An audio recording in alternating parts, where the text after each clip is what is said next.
One time. Kwanza tupigie Uhuru Muigai Kenyatta makofi. Then tumpigie makofi pia Bwana Museveni kwa kuacha udikteta for one day na kuweza kuachilia kina Bob Njagi na Oyoo.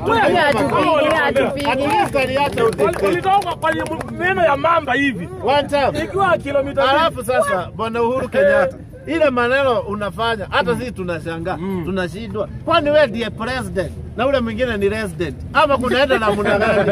Sababu huyo mtu amejaribu over 2 weeks bila matunda. Wewe kasimuka moja, Gachagua akiwa amekaa hapo next to you. Ati tunasikia Bob Njagi hata amekula nyama, amekula sapa na kukubusia. Na ameoa. Na nikukumbushe. Ikisema kaola Uhuru Muigai Kenyatta iliokuwa ule msichana Duta kula Vietnam. William Ruto, kuna kitu nimenote. Ni kama wewe ni half president wa one. Bila kubaliana wewe. Huyu tuko nani tenant? Ni tenant. Ndio loka president za tenant. Ni tenant.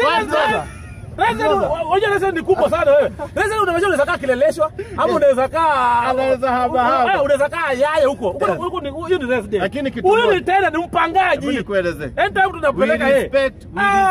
We respect the Kenyan constitution.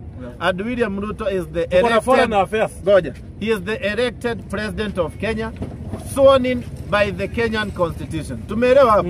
So hapo kwa constitution si tunaheshimu.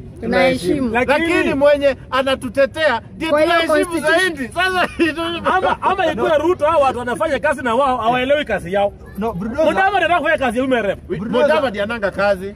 Tunashindwa ni foreign affairs minister. Wakati Duta alikuwa nyongo pale Vietnam. Mje mkijua Vietnam vile sheria iko wewe. Mudavadi anajua Vietnam. Vietnam wananyongaga mpaka wananchi wao wenyewe as far as umefunya sheria ya ila kusimango dawa za kulevya ama kukua corruption. Unanyongwa. Hata kama ni mwananchi mzaliwa hapo. Lakini msichana wetu Duta yaani Uhuru akapiga simu hivi. Enyewe kuna wanaume wako na power Kenya. Oi! Uhuru Kenyatta. What you are supposed to be saying is Mr. President. Wewe nikwambia kweli aliponea. Vietnam. Mjini nilikuko historia hii ni mbaya sana. Tuko na watu wangapi hapa? Uhuru bwana, Uhuru aheshimiwa bwana. Watu waheshimu. Tuko watu 298. 298. Kuna wale wanauliza mko Kidhurai wapi? Tuko Kidhurai volleyball ground. Karibuni sana. Na hapa ni kwetu. Hapa ni kwetu. Na kwetu ni sisi, na sisi ni kwetu. Sisi ndio kwetu. Na sisi tuko home. Na nywele sauce asiwahi kuja